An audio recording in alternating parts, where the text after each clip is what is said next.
et l'amour de Dieu et la grâce de notre Seigneur Jésus-Christ soit avec vous. Je voudrais d'abord remercier notre frère Antonio pour la prière, les frères Edmond, Dieu conserve, qui nous a dirigés dans la lecture, et notre frère bien-aimé Révolus qui nous dirige dans les cantiques. Et l'assemblée réunie ce matin, que Dieu nous donne la joie de l'esprit afin que nous continuions à les louer pour la gloire de son nom. Il a fallu,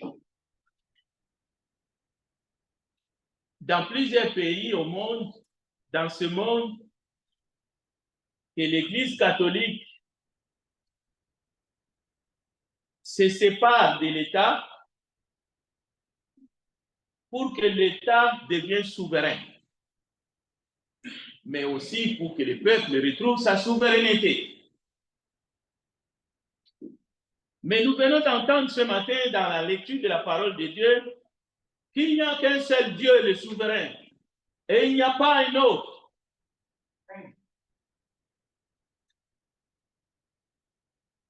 L'homme a tendance d'usurper d'une manière ou d'une autre. Le texte d'Ésaïe 45, c'est un prophète qui crie. Et j'aimerais que nous puissions chaque mot l'examiner attentivement. Nous ne pouvons pas le faire dans cet auditoire parce que nous n'avons pas le temps, mais nous avons suffisamment du temps, nous tous. Vous avez sûrement entendu parler dans ce monde d'un grand architecte. Mais qui est ce grand architecte de l'univers? Tout dépend. Si on le mentionne ou si on ne le mentionne pas. Alors, en écoutant Ésaïe 45, ce qui vient à l'esprit, c'est les paroles de Christ. Lui-même, il dit, prenez garde, dans Matthieu 24, verset 4 à 5, que personne ne vous séduise, car plusieurs viendront en mon nom, disant, moi, je suis le Christ, et ils séduiront plusieurs. Ça ressemble à ces cris de l'Éternel à son peuple Israël. Hors de moi, il n'y a pas de Dieu. Mais tout peut devenir sacré. L'humain, il suffit qu'il se prosterne. Il suffit qu'il se prosterne, même devant un morceau de bois, l'idole devient sacrée. L'humain peut se prosterner devant les systèmes de ce monde. Ça devient sacré. Alors, ce matin, lorsque vous attendez le grand architecte de l'univers, cela est fréquemment utilisé dans les loges, mais cela vient de la philosophie des religions. Cela vient de la théologie.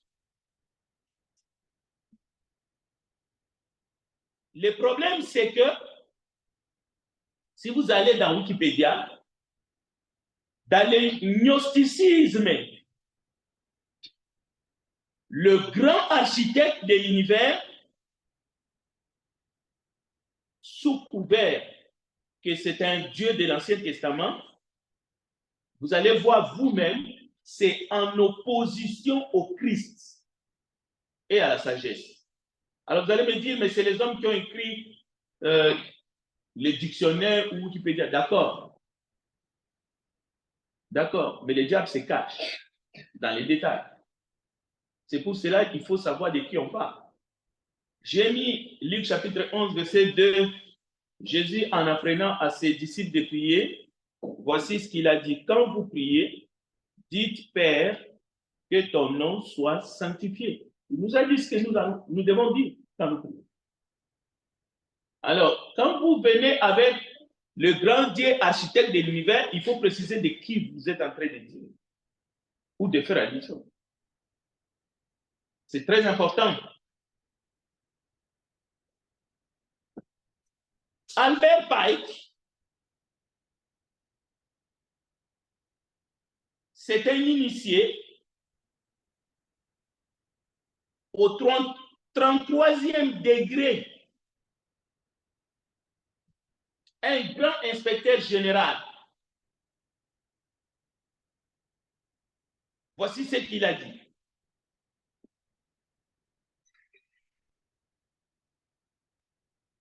Lucifer, le porteur des lumières.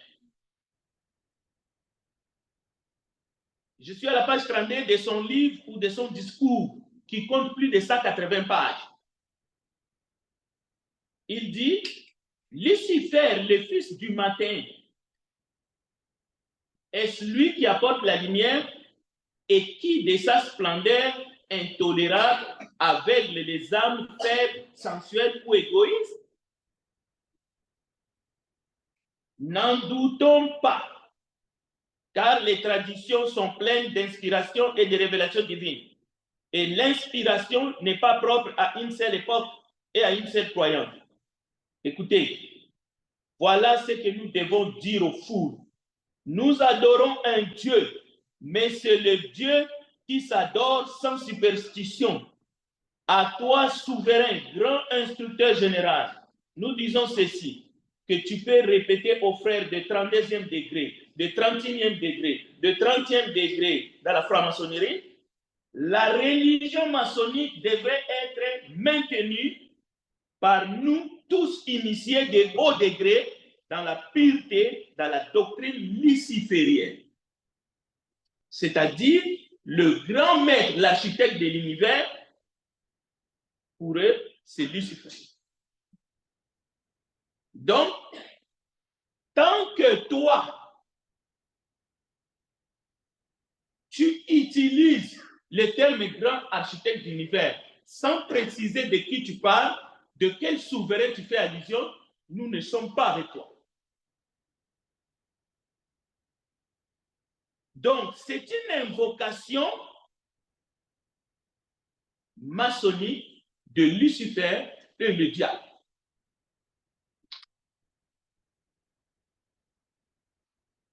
Je continue. Voilà ce que nous devons dire aux foules. Nous adorons un Dieu, mais c'est un Dieu. C'est un souverain. Écoutez, je vais lire encore un extrait. La doctrine du satanisme est la véritable et pure religion philosophique et la foi en Lucifer, l'égal d'Adonai. Mais Lucifer, Dieu de lumière, avec l'une de ses orgueilleuses dévies, poste ténébral luxe et Dieu du bien, lutte pour l'humanité contre Adonai, le Dieu des ténèbres et démons, c'est-à-dire le Dieu Adonai, le Dieu d'Israël. Donc, lui, il lutte, lui, le Dieu des lumières. Notez bien. Donc, dans les sectes et dans les loges, Lucifer est présenté comme le Dieu de lumière. Notez ça. Pas de ténèbres. Mais par contre, le Dieu Adonai, le Dieu des Hébreux, est présenté comme le Dieu des ténèbres. Voilà les maçons du diable.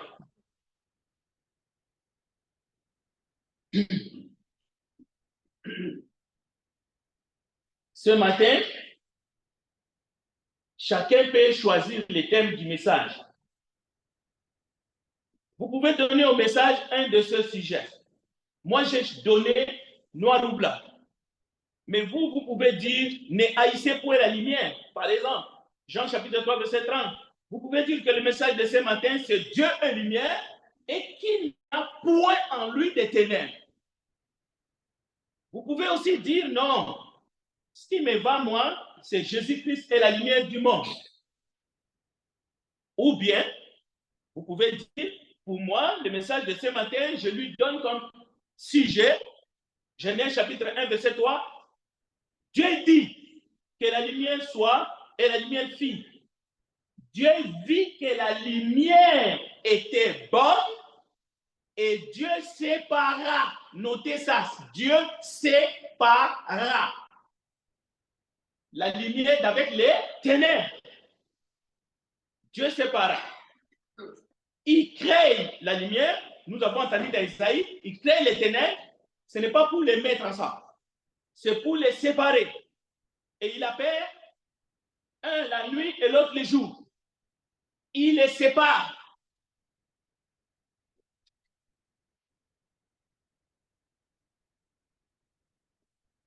Avant d'aller plus loin,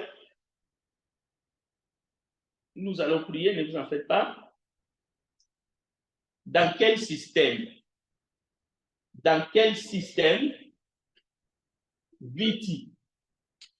Dans quel système?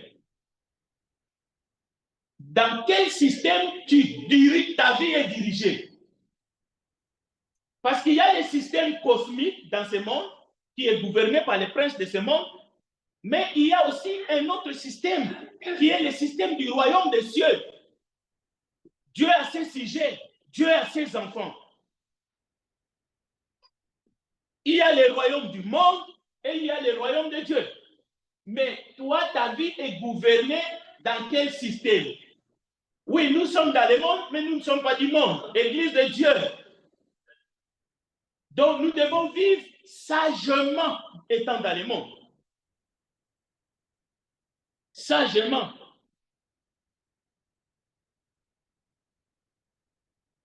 Vous êtes la lumière du monde.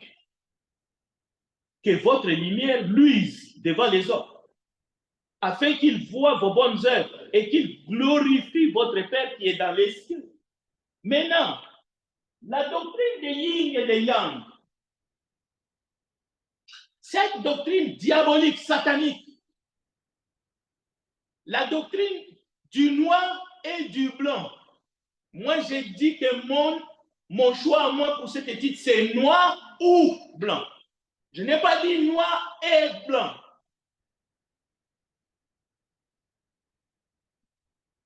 Est-ce que c'est une philosophie qui correspond avec les enseignements de Jésus dans la parole de Dieu? Cette doctrine-là, des yang, des yin et des yang. Et ça va plus loin. Ça va plus loin. Jean chapitre 3, verset 3. Jésus lui répondit, en vérité, je te le dis, si un homme n'est né d'eau et d'esprit, si un homme n'est né de nouveau, il ne peut voir le royaume de Dieu. Cela veut dire, il faut naître d'esprit. Il faut naître d'eau. Écoutez, celui qui croit en lui n'est point jugé, mais celui qui ne croit pas est déjà jugé parce qu'il n'a pas cru au nom du Fils de Dieu. Ce jugement, c'est que la lumière étant venue dans le monde, les hommes ont préféré les ténèbres. Ce n'est pas parce que les hommes ont préféré les ténèbres qu'il faut mettre les deux ensemble. Qu'il faut prêcher que les deux vont ensemble. Non, ça ne va pas ensemble. Dieu les a séparés. Écoutez, car quiconque fait le mal haït la lumière et ne vient point à la lumière, de peur que ses œuvres ne soient dévoilées. Ou on haït la lumière,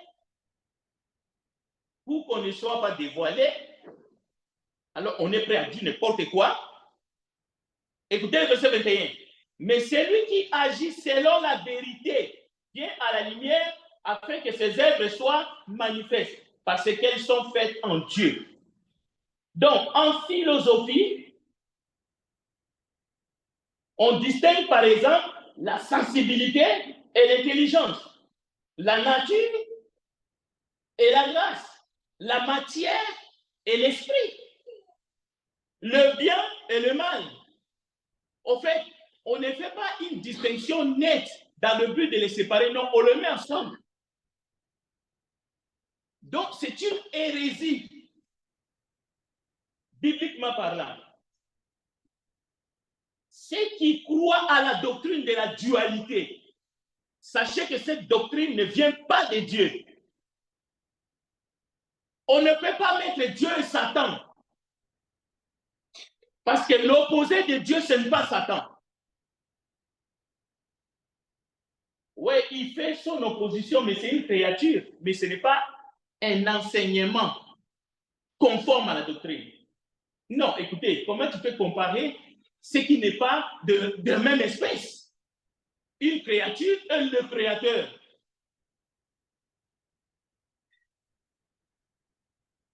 Et on nous exhorte à nous qui sommes enfants de Dieu. Ne te laisse pas vaincre par le mal, mais surmonte le mal par le bien. Donc, il faut retourner en Égypte, par exemple, pour aller voir les sarcophages, les pyramides, le tombeau de Pharaon. Vous allez comprendre Ésaïe 45. Il n'y a hors de moi, il n'y a point de Dieu. Parce que eux, c'était de Dieu. Il faut aller visiter les momies. Ou si vous avez des doutes, il faut aller en Russie pour aller voir le mausolée de Vladimir Lénine. Vous allez comprendre que parmi les hommes, il n'y a pas de Dieu.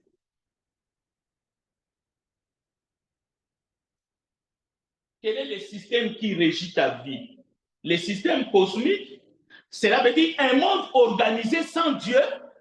C'est ça qui régit ta vie. Tu marches par rapport à ça?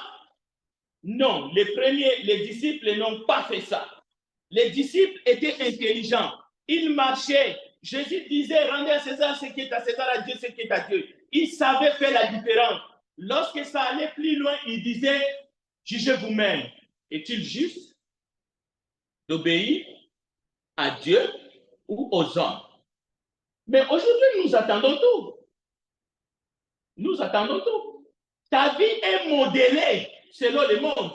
Non, ça ne fonctionne pas. Tu n'arriveras pas au ciel tant que ta vie est modélée selon les principes de ce monde. Ce monde qui est livré, ce monde qui sera brûlé comme les villes de Sodome et Gomorrhe. Écoutez, j'ai un texte. J'ai un texte que nous allons lire ensemble. Écoutez, 2 Corinthiens chapitre 1, verset 19. Car le Fils de Dieu, Jésus-Christ, qui a été prêché par nous, au milieu de vous, par moi et par Sylvain et par Timothée, n'a pas été oui et non. Jésus qui a été prêché n'a pas été positif et négatif. N'a pas été lumière et ténèbres. Non en même temps. Non, non, non. Il est le oui et la même. Il est le chemin, la vérité et la vie. En Dieu, il n'y a que lumière. Il n'y a pas de ténèbres. C'est pour cela, si nous sommes ses enfants, on doit être au clair de la doctrine. Nous nous battons, nous luttons, mais le message doit être clair. Nous tendons à ce qui est parfait. Mais les yin et les yang, la dualité, la doctrine de lumière et ténèbres, pas dans l'église de Jésus-Christ. Et d'ailleurs, nous allons arriver justement à la parabole des livrets, parce que là, il y a des problèmes. Mais avant d'aller plus loin, Jean chapitre 1, verset 1, prenez juste ce texte-là et je vous demande de m'accompagner dans une brève prière. Prions ensemble. Tendre Père, l'heure est venue afin que tu puisses glorifier ton Fils, Jésus-Christ, au milieu de nous. Que son nom soit loué, que son nom soit sanctifié, que ton esprit nous accompagne. C'est en son nom que nous avons ici prié. Amen. Écoutez bien, Jean chapitre 1, verset 1. Au commencement était la parole et la parole était avec Dieu et la parole était Dieu. Elle était au commencement. La lumière, en elle était la vie et la vie était la lumière des hommes.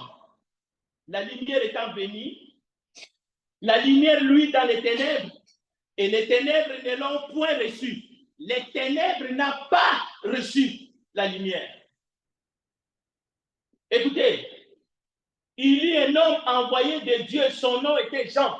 Il vint pour servir de témoin, pour rendre témoignage à la lumière, mais afin que tous crissent par lui. Il n'était pas la lumière, Jean n'était pas la lumière, mais il parut pour rendre témoignage à la lumière. Jésus-Christ est la lumière du monde. Et si tu le suis ce matin, tu ne marcheras plus dans les ténèbres. Ce n'est pas moi qui le dis, c'est un texte biblique. 1 Jean chapitre 5. Écoutez, afin que tous crissent par lui. Il n'était pas la lumière, mais il parut pour rendre témoignage à la lumière. Cette lumière était la véritable lumière qui, en venant dans le monde, éclaire tout homme. Donc, vous devez être éclairé ce matin par cette lumière. Et cette lumière, c'est Jésus. Si vous suivez Jésus, vous ne marcherez plus dans les ténèbres.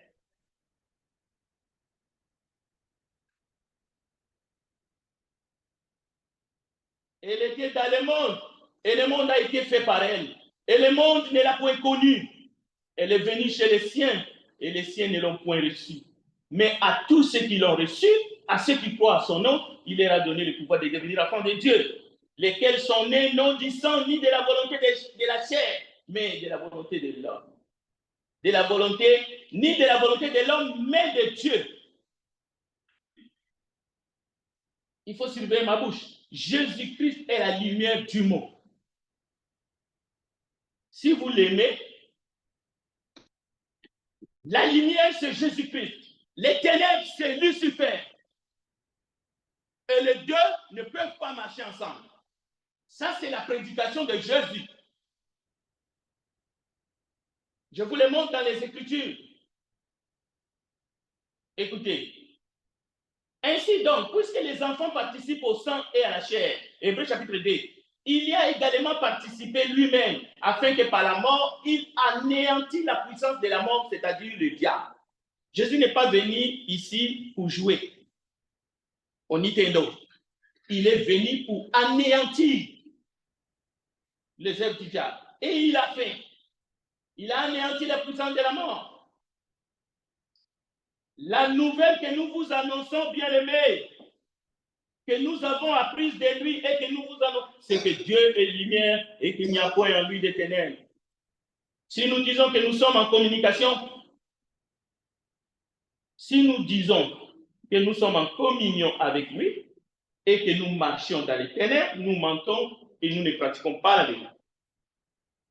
Mais si nous marchons dans la lumière, comme il est lui-même dans la lumière, nous sommes mutuellement en communion et le sang de Jésus nous purifie de tout péché.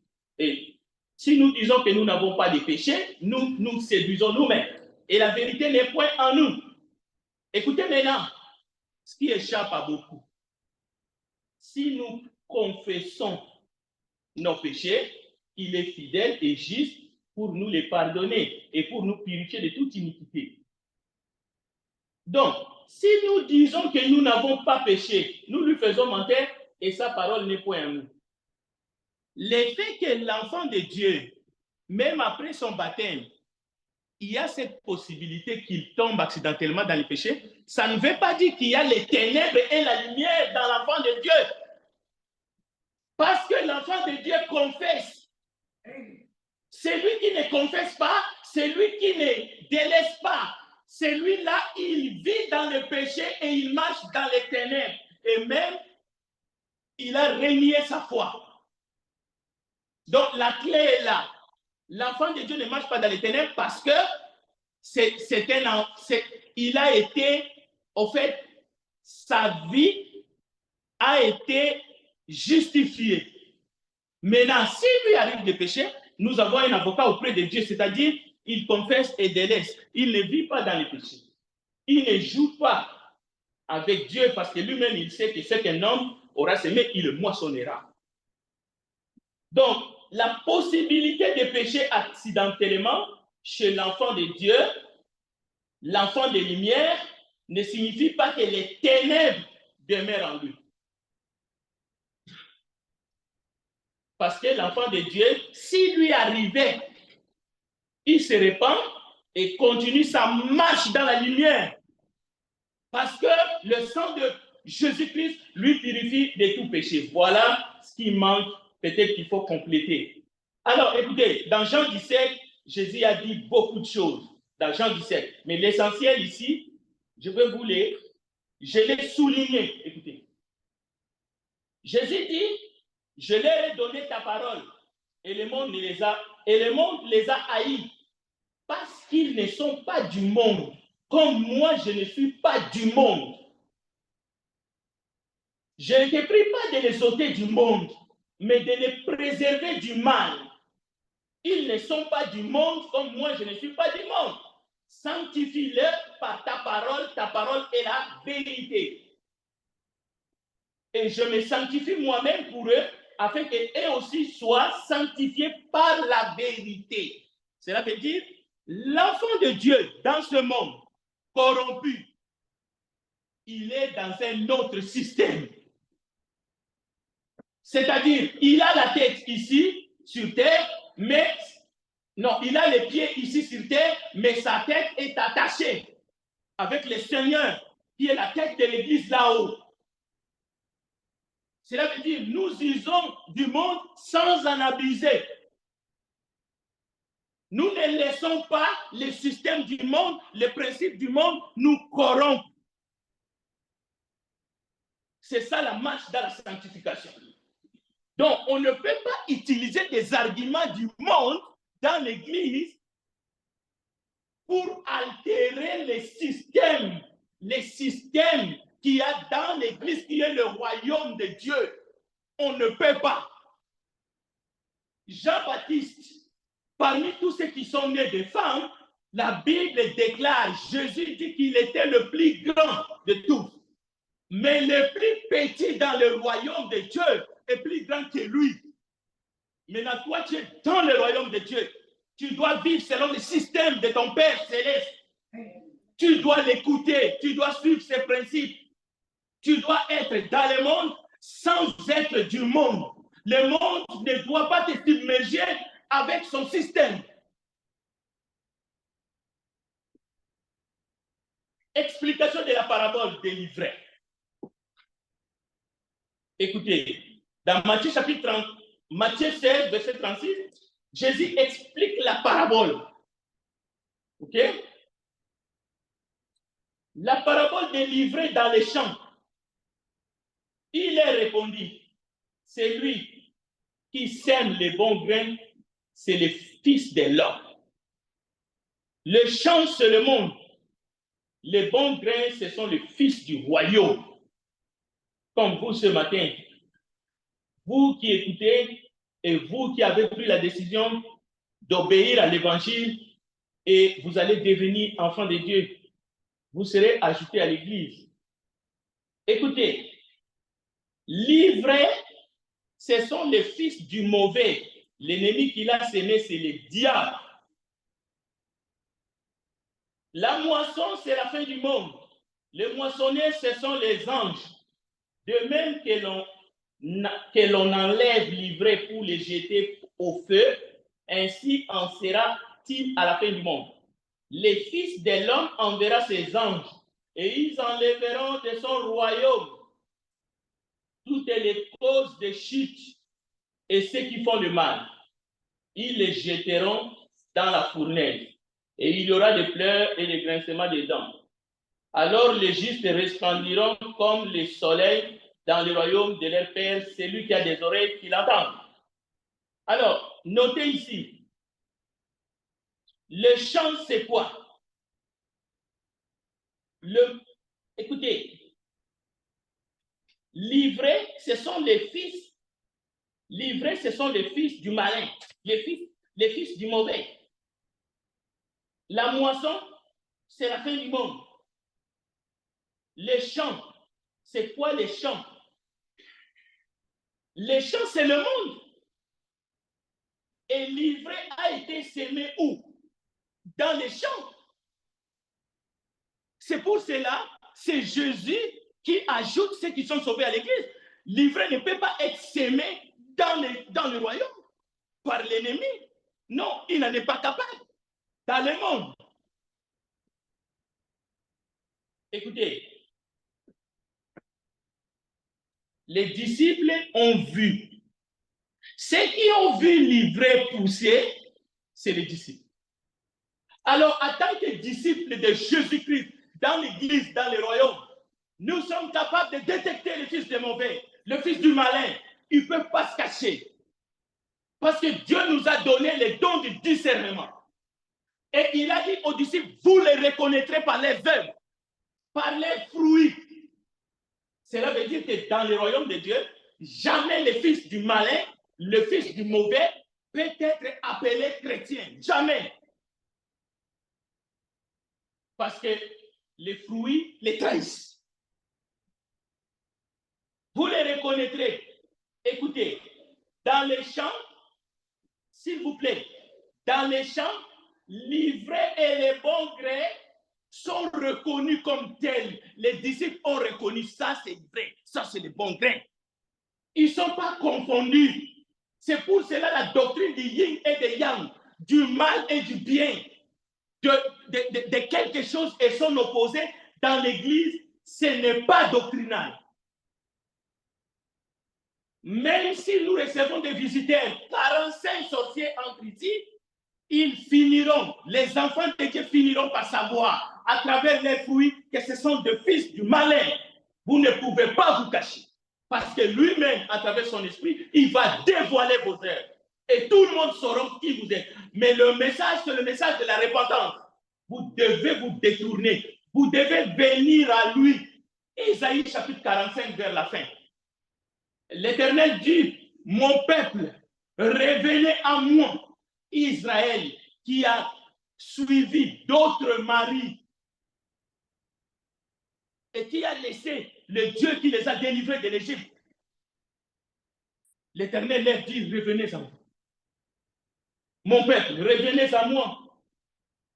En conclusion, qui sont les ennemis de Dieu?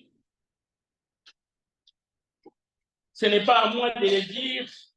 Nous allons aller les lire ensemble dans Jacques chapitre 4. Jacques chapitre 4, et nous verrons quelques versets. C'est Jacques qui parle. Il nous dit d'où viennent les luttes et d'où viennent les querelles parmi vous, n'est-ce pas, de vos passions qui combattent dans vos membres. Vous convoitez et vous ne possédez pas, vous êtes meurtriers et envieux. Écoutez, vous demandez et vous ne recevez pas parce que vous demandez mal dans le but de satisfaire vos passions. Adultères que vous êtes.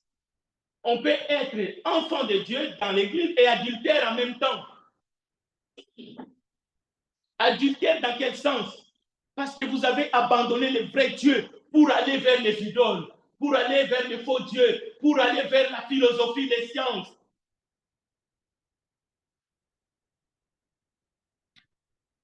Écoutez, ne savez-vous pas que l'amour du monde est inimitié contre Dieu? Celui donc qui veut être ami du monde sera ennemi de Dieu. Les ennemis de Dieu sont des amis du monde.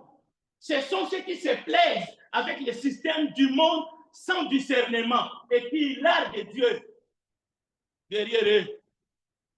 Dieu ne nous demande pas de quitter ce monde, mais Dieu nous demande de vivre dans ce monde avec sagesse. Mais le jour qu'il viendra pour nous prendre, c'est ce jour-là que nous quitterons ce monde. Mais en attendant, tu dois exercer la sagesse, tu dois exercer ton discernement. Tu ne dois pas utiliser les arguments du monde pour justifier l'injustifiable. Au contraire, tu dois te relever. Relève-toi d'entre les morts et Christ t'éclairera. Écoutez, celui donc qui veut être ami du monde sera ennemi de Dieu. Croyez-vous que l'Écriture parle en vain? C'est avec jalousie de Dieu. C'est avec jalousie que Dieu chérit l'esprit. L'esprit qu'il a fait habiter en nous. Il accorde une grâce plus excellente. C'est pourquoi l'Écriture dit, Dieu résiste aux orgueilleux, mais il fait grâce aux humbles. Oh bien-aimé, le moment est arrivé. Le moment est arrivé pour toi de prendre une décision ferme. afin que personne ne te séduise.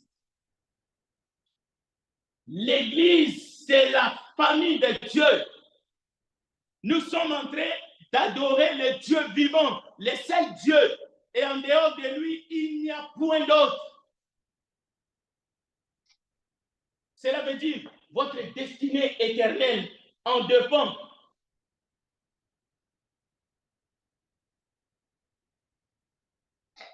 L'Éternel a conçu un plan. C'est le plan de la rédemption, depuis la fondation du monde. Mais une fois que tu as accepté la rédemption qui est en Christ, tu vis comme un citoyen du royaume des cieux, mais dans un monde corrompu.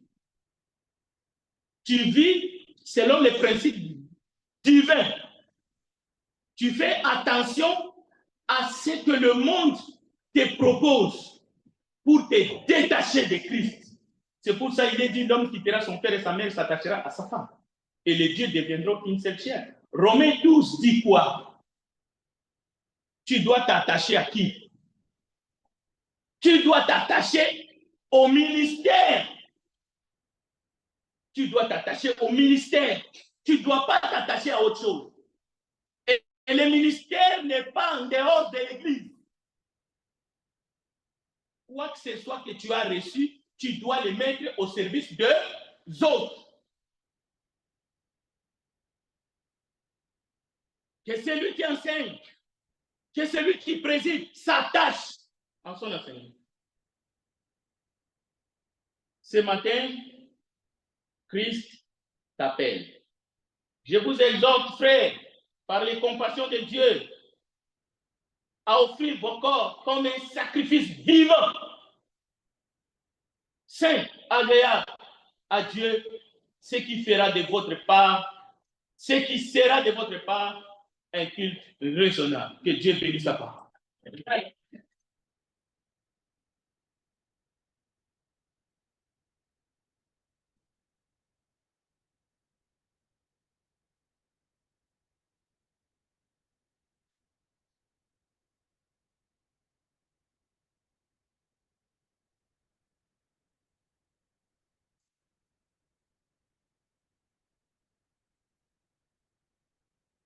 Celui qui a des oreilles pour entendre, entendre. Alors, nous allons chanter avant de la prière d'appel, numéro 92. Numéro 92, le recueil des chants de victoire. Je vous demande de vous lever, s'il vous plaît, pour chanter ce cantique. Numéro 92. Sans un Dieu sauveur ou Père, que ferez-vous?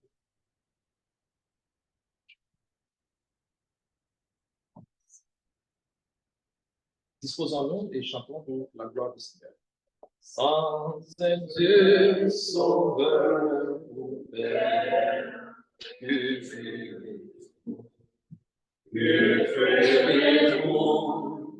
En viendra l'Éternel.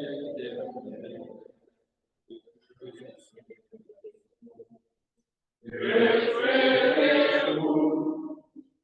À cette heure sous la terre, où le Dieu puissant appelle, devant lui la mer. Que ferez-vous? Que